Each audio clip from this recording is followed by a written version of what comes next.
Hello there. And before we can let you listen to the real deal, I first have to let you know that this is a fan project. It is in no way related to or connected to or approved by DC Comics. We don't own any of these characters or any of the intellectual properties involved in this. We barely own our own voices, and I'm willing to sell mine for the right amount of money, Warner Brothers, so let me know. We just don't want to get sued over this because we're just fans who had an idea and made something. We are not monetizing this. We're not trying to get money out of it. We're not trying to get famous.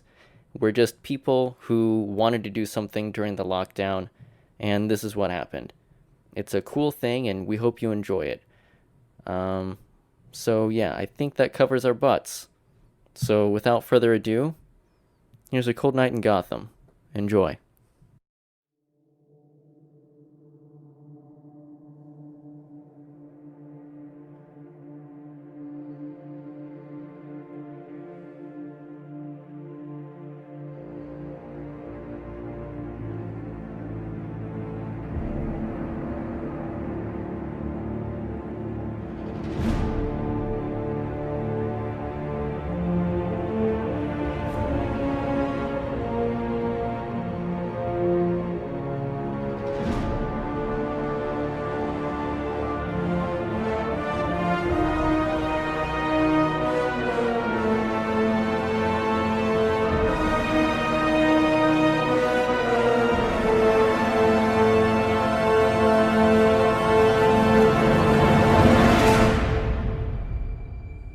It was a night like any other in Gotham City.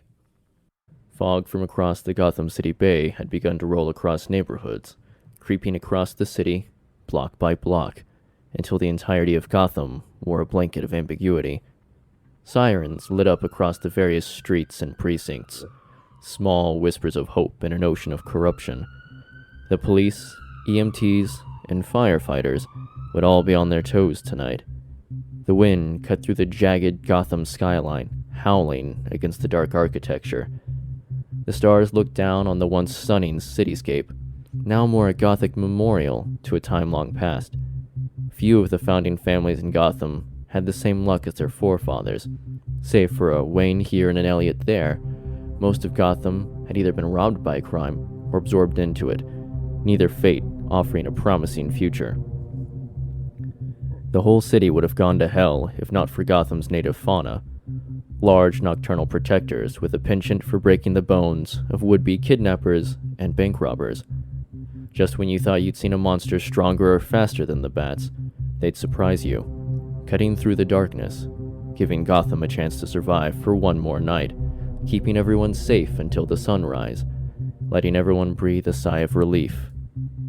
But lately, things had been darker. Worse. Something rancid was cooking in the forgotten depths of Gotham City, and soon enough, everyone knew it would be time to pay the piper. Gotham has plenty of lunatics. Freeze, Ivy, Pig, the Riddler, just to name a few. But everyone knows who the Bat's rival is. The Joker, a criminal no one had ever heard of a few years ago, but had managed to rise through the ranks of Gotham City's nightlife. At first, his pranks were harmless enough, more of an inconvenience than a real danger.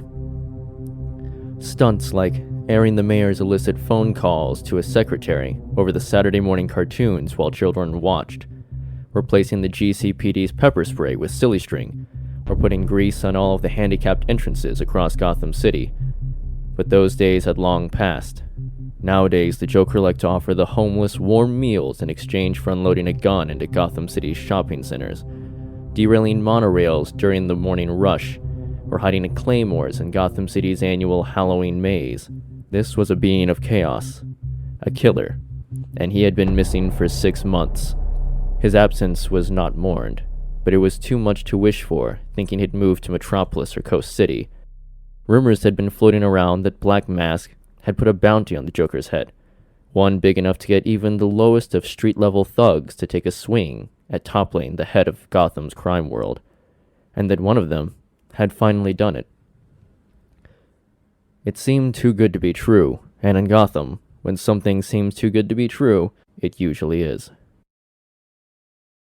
The call came in at 12:04 a.m. Report of a 1054 4th and DiMaggio. Possible code white, proceed with caution. The Joker had his own code now. When he first disappeared, there were plenty of false alarms, even a few copycats. By the 4th month, some were even pretending to be Harley Quinn, but those white herrings had faded into nothingness for weeks. At best, it was just local kids trying to scare their neighbors, but the very real possibility of a Joker sighting couldn't be ignored, and so every reported appearance was treated as the genuine article. The first detectives on the scenes were Javier Esposito and Kevin Ryan, both veterans of the police force. The house in question was a 2-story home towards the outer edge of Gotham's suburbs, where the old money went to live when they began to run dry, trading mansions for townhomes and chateaus for gated communities. Nicer than most places in Gotham, but far from the extravagance their kind was accustomed to. Some even had to place their children in public schools. When Ryan arrived at the scene, the door was ajar, and the light from the kitchen could be seen flickering from the exterior. "I'll check the perimeter. You head inside," Detective Esposito said. Detective Ryan entered the home at 12:14 a.m., while Esposito began inspecting the exterior of the property. The TV was still on in the living room, casting dancing lights across the dark blue walls of the home. "This is the Gotham City Police Force. We got a call about a disturbance at this address. Is anybody home right now?" Detective Ryan called out into the home as he cleared the first floor with caution. Looking at the mail on the countertop, he summarized that the occupants were Mark and Janice Hamilton, and judging by the hallway photo decor, they had 2 children, a boy and a girl. So far, none were home. Detective Ryan prayed that would remain the case as his search continued. As he made his way to the staircase, he noticed something out of place. A small hideaway door, part of a hidden basement, a panic room, an addition that many migrating Gothamites had added to their homes for safety. Ryan called his partner into the house. "Esposito, get in here. "What is it?" Watch this entrance for me. Make sure I don't end up trapped inside some high society panic room." The stairs creaked, leading down into the hidden bunker, as Detective Ryan pulled a string hanging from the ceiling and found the bulb was burnt out. Typical. Just another night in Gotham. "You alright down there?" "I'm in a creepy-ass basement looking for the Joker. What do you think?" Detective Ryan turned on his flashlight and continued down the musty staircase.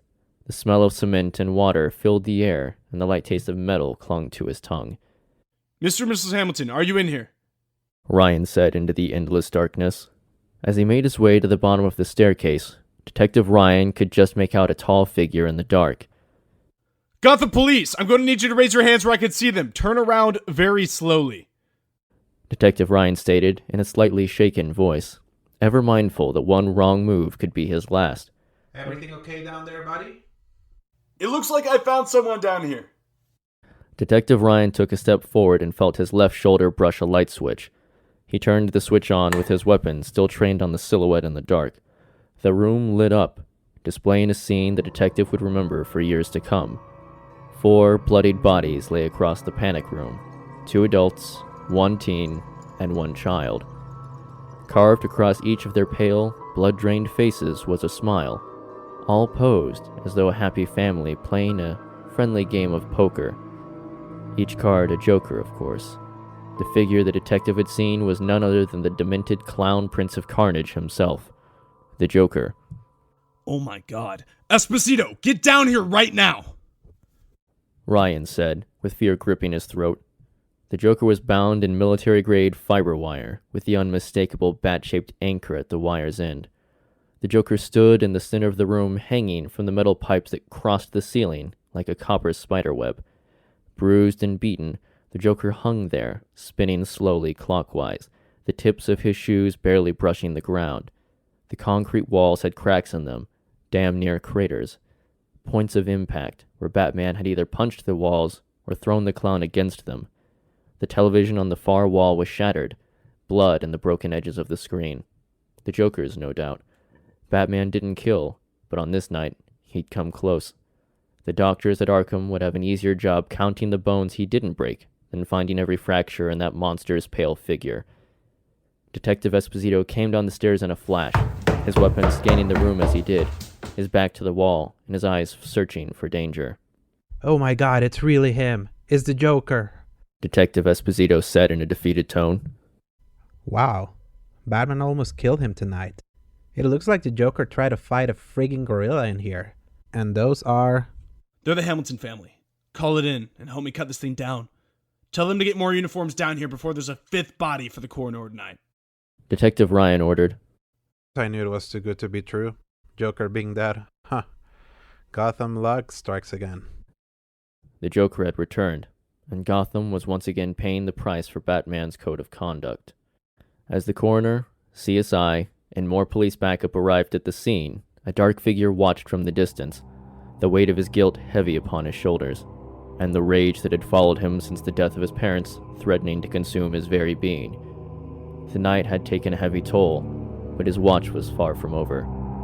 So he left, without being seen, without being heard, gone into the night like a bad dream or a myth, off to stop the next Hamilton family from dying tonight.